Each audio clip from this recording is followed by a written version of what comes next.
Hyderabad Saroor Nagar mini tank bund పై గణేష్ నిమజ్జనం ఏర్పాట్లు ముమ్మరంగా కొనసాగుతున్నాయి. అన్ని శాఖల అధికారులు సమన్వయంతో కలిసి ఏర్పాట్లను పర్యవేక్షిస్తున్నారు. LB Nagar DCP Iqbal, traffic DCP Ramesh ఆధ్వర్యంలో ఏర్పాట్లపై సమావేశం నిర్వహించారు. పోలీస్ ఉన్నతాధికారులు తెలిపిన వివరాల ప్రకారం విగ్రహాల నిమజ్జనానికి అంతరాయం కలగకుండా 9 బారికేడ్లను ఏర్పాటు చేశామన్నారు. విద్యుత్ దీపాలు, చెత్త డబ్బాలు, మంచినీటి సదుపాయం కల్పించామన్నారు. 16 సీసీ కెమెరాలతో నిఘా ఏర్పాటు చేశామన్నారు. 350 మంది పోలీసులతో బందోబస్తు, ట్రాఫిక్ కు ఇబ్బంది కలగకుండా 550 మంది ట్రాఫిక్ పోలీసులను ఏర్పాటు చేశామన్నారు. చేసాము. So we are briefing on that plan. ఇది ప్లాన్ ప్రకారం every day now we are blocking, we are making this road one way. Today onwards from 6 o'clock evening to 6 o'clock morning till the completion of Nimajjan. 6 o'clock evening to 6 o'clock morning, this will be a one way.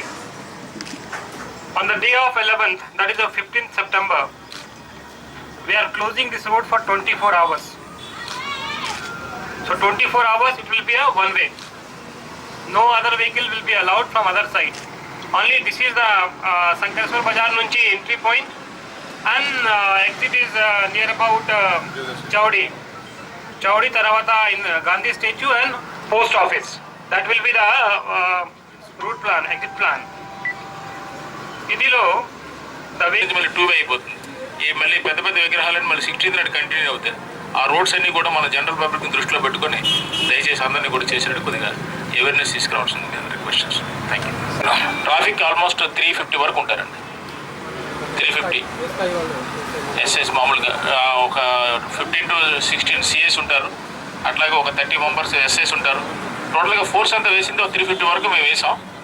So ఇంకా మిగతాది ఏదైనా మనకి ఎక్కడ points సరిపోతే law and order వాళ్ళ దగ్గర కూడా తీసుకొని కోఆర్డినేటర్గానే చేస్తామండి. ఎందుకంటే స్పెసిఫిక్గా బయట నుంచి వచ్చే ఫోర్స్ కూడా మనకు కొన్నిసార్లు యూనిఫామ్ ఉండదు, వాళ్ళకి ట్రాఫిక్ యూనిఫామ్ ఉండదు. సో దట్ మేమందరూ కూడా కొన్ని పాయింట్స్లో లా అండ్ ఆర్డర్ కానిస్టేబుల్స్ మనతో పాటు ఉంటారు. So that in coordinate matter it will go on.